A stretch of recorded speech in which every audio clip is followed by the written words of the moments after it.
కేవలం బీసీల విషయంలో మరి ఇప్పుడు ఖచ్చితంగా సెప్టెంబర్ 30 లోపు ఎన్నికలు నిర్వహిస్తారా? మరి కామారెడ్డిలో సభ పెట్టడంలో కాంగ్రెస్ ఏం చెప్పబోతుంది అనుకోవచ్చు? మీకున్న ఐడియా ఏంటి చెప్పండి. మీకు ప్యానెల్లో ఉన్న మిత్రులకు నమస్కారం అండి. ఇక్కడ మనం గమనించాల్సిందంటే బీసీ అంశాలు అనేటివి తెర మీదకి వచ్చేసినాయి. సో బీసీ సోదరులకి డెఫినెట్ గా న్యాయం చెయ్యాలి అనేది అన్ని పార్టీలు ఆశిస్తున్నాయి. మొన్న కూడా అసెంబ్లీలో తీర్మానం చేశారు, ఏకగ్రీవ తీర్మానం అయిపోయింది ఇంకా బీసీ 42% విషయంలో. అన్ని పార్టీలు నోటి మాట మీదనే మాత్రం ఉన్నాయి. అంటే నోట్లో మాత్రం బీసీల ఎజెండా ఉంది, బీసీల ఎజెండా గురించి ఉంది. కానీ అంతర్గతంగా మనసులో మాత్రము బీసీ అంశాలకు సంబంధించిన చిత్తశుద్ధి ఎంత ఉంది అనేది చాలా కీలకం. రెండు అంశాలు చాలా మనం బీసీ అంశం లోపల చూడాలి. ఒకటి వచ్చేసేమో 9th షెడ్యూల్లో చేర్చి పార్లమెంట్ సెక్షన్ ప్రకారము ద్వారా బీసీని పూర్తి స్థాయి లోపల రిజర్వేషన్ కేటగిరీ కనుక చేసినట్టు అయితే డెఫినెట్ గా అది గొప్పగానే ఉంటుంది, దాన్ని ఎవరైనా ఆహ్వానిస్తారు. అది మనకు మోడల్ గా చూసినట్టు అయితే తమిళనాడు ఉంటుంది. తమిళనాడు లోపల జయలలిత చేశారు. అప్పుడు చేయడానికి గల కారణాలు కూడా అప్పుడున్న పివి గారి కాంగ్రెస్ ప్రభుత్వం, పివి గారు ఉన్నారు. సో జయలలిత ప్రభుత్వంతో ఆ రిక్వైర్మెంట్ ఉంది కాబట్టి అది జరిగింది. కానీ ఇక్కడ బీజేపీకి అలాంటి రిక్వైర్మెంట్ లేదు, అంత సంఖ్య. సో ఆ విధమైన కోఆపరేషన్ కూడా కాంగ్రెస్ ఇవ్వడానికి ఛాన్స్ లేదు. కాబట్టి ఇక్కడ పొలిటికల్ ఎజెండాలో భాగంగానే బీసీలను చేసింది అనేది బీసీల వాదన. సో మిగతా రాజకీయ పార్టీల వాదనలు ఎలా ఉన్నా కూడా ఒకవేళ కనుక బీసీలను కనుక దీంట్లో చేర్చినట్టు అయితే దానికి ఏం చేస్తారు, ఆర్డినెన్స్ ద్వారానే చేరుస్తామన్నారు. ఆర్డినెన్స్ ద్వారా చేర్చినది మనకు బెస్ట్ ఎగ్జాంపుల్ ఏపీలో ఉంది, ఉమ్మడి ఆంధ్రప్రదేశ్ లోపల ఉంది. ఉమ్మడి ఆంధ్రప్రదేశ్ లో ఎస్సీ వర్గీకరణ ఏబిసిడిలో ఆర్డినెన్స్ ద్వారా అప్పుడున్న తెలుగుదేశం పార్టీ చేస్తే దాని మీద సుప్రీంకోర్టుకి వెళ్తే కొట్టేసిండ్లు. సో 2000లో ఆర్డినెన్స్ జరిగితే 2004 వరకు అది జరిగింది. ఒక పొలిటికల్ ఎజెండాగానే అది ఎస్సీ వర్గీకరణ మిగిలిపోయింది 30 సంవత్సరాల తర్వాత. మొన్న పంజాబ్ వర్సెస్ లోపల ఒక జడ్జిమెంట్ లోపల సుప్రీంకోర్టు దాన్ని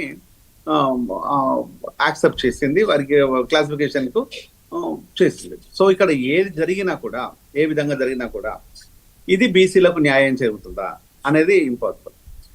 మొన్న ఇప్పుడున్న దాన్ని ఇప్పుడు లేటెస్ట్ గా ఉన్న దాన్ని మనం పరిశీలించినట్టు ఇప్పుడు ఈ ఓన్లీ మన స్థానిక ఎలక్షన్లకు మాత్రమే పరిమితం చేస్తాయా? నిజంగా కాంగ్రెస్ కి అలాంటి చిత్తశుద్ధి ఉందనేది ప్రశ్న. ఎందుకంటే ప్రభుత్వం కాంగ్రెస్ ఉంది కాబట్టి, కాంగ్రెసే ఇది మోడల్ అంటుంది కాబట్టి ఇప్పుడు కాంగ్రెస్ ను ప్రశ్నించాల్సిన అవకాశాలు ఉంటాయి, అవసరతలు కూడా ఉంటాయి.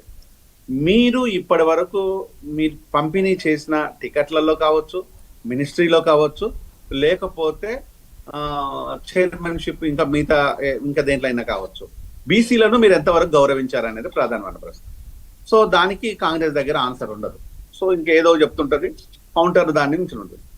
ఆ విషయాన్ని పక్కన పెట్టేస్తే అక్కడ లేదు అనే విషయం చాలా స్పష్టంగా తెలిసిపోతుంది. దాన్ని తప్పించుకోవడం కోసం ఏం చెప్తుందంటే మేము బీసీని ప్రెసిడెంట్ చేశాము అనేది అంటారు. బీసీ ప్రెసిడెంట్ మాత్రమే. బీసీ ప్రెసిడెంట్ ఏం చేస్తాడు, ఓన్లీ పార్టీ పరమైన అంశాల లోపల కీలకంగా వ్యవహరిస్తాడు తప్పితే ఈరోజు ప్రభుత్వ పరమైన అంశాల లోపల ఎలాంటి జోక్యం ఉండదు. పార్టీ ప్రెసిడెంట్ కు అలాంటి అవకాశాలే లేవు అనే విషయం మనం అర్థం చేసుకోవాలి. సో ఇక్కడ ప్రభుత్వంలో ఉండే పెద్దలు కూడా అర్థం చేసుకోవాలి. మరి అదే ప్రభుత్వంలో ఉండే వాళ్ళను ఒక ఓసీ కమ్యూనిటీని ఓ రెడ్డినో బ్రాహ్మణో తీసుకొచ్చి పెట్టేసి బీసీలను తీసుకొచ్చి ఒక హోమ్ మినిస్టర్ పెట్టొచ్చు కదా.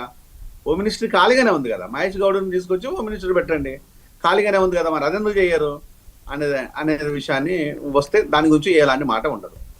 నెక్స్ట్ వచ్చేసి ఇదే బీసీ అంశానికి వచ్చినప్పుడు మీ పార్టీలో మీరు రేపు చట్టం చేసి అది బిల్లు వచ్చేసి చేయడానికి చాలా ఇబ్బందులు ఉంటాయి.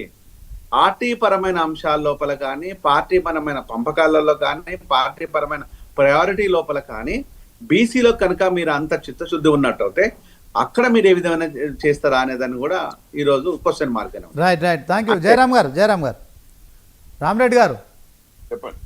బీసీల అంశం తీసుకున్నారు, ఓకే. మీరు కామారెడ్డిలో ఇచ్చిన డిక్లరేషన్ ప్రకారం మరొకసారి మీరు మీటింగ్ పెడుతున్నారు. కానీ బీసీల విషయంలో మీరు నామినేటెడ్ పోస్టుల విషయంలో అది మీరు ఫాలో కావట్లేదు, మంత్రి పదవుల విషయంలో ఫాలో కావట్లేదు.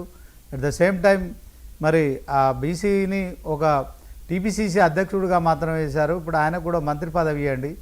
ఆయన పార్టీ ప్రెసిడెంట్, ఆయన ఏం చేయగలుగుతాడు? బీసీలకు మీరు న్యాయం చేసినట్టు ఎక్కడ ఉంది? అదే సమయంలో ఉపరాష్ట్రపతి అంశంలో కూడా మరి బీసీని కాకుండా మీరు సుదర్శన్ రెడ్డి పేరు తెర మీద తీసుకొచ్చారు. ఆయన తెలుగువాడంటూ ప్రచారం కూడా చేస్తున్నారు. సో మొత్తానికి ఆయన ఖచ్చితంగా మెజార్టీ లేనప్పటికీ కూడా సో కేవలం మీకు ప్రచార ఆర్భాటం తప్ప బీసీల మీద నిజమైన ప్రేమ లేదు. మరి అందరి అభిప్రాయం ఏం చెప్తారు? నేనేమంటున్నా, ఇప్పుడు ఆచార్య గారు మాట్లాడుతున్నారు.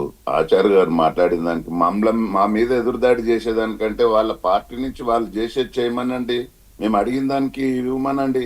వాళ్ళు ఏమంటున్నారంటే మీరు మమ్మల్ని అడిగి మీరు హామీలు ఇచ్చారా అని అడుగుతున్నారు. వాళ్ళు పొలిటికల్ గా మాట్లాడటానికే ఇక్కడ ఉన్నది కాదు కదా. వాళ్ళు ఏం చేస్తున్నారు ఒకసారి రాష్ట్ర ప్రజలందరూ చూస్తున్నారు. వాళ్ళు నేషనల్ లెవెల్లో ఉన్నారు. మేము అడిగిన దానికి ముందు ఇస్తే తప్పేముంది?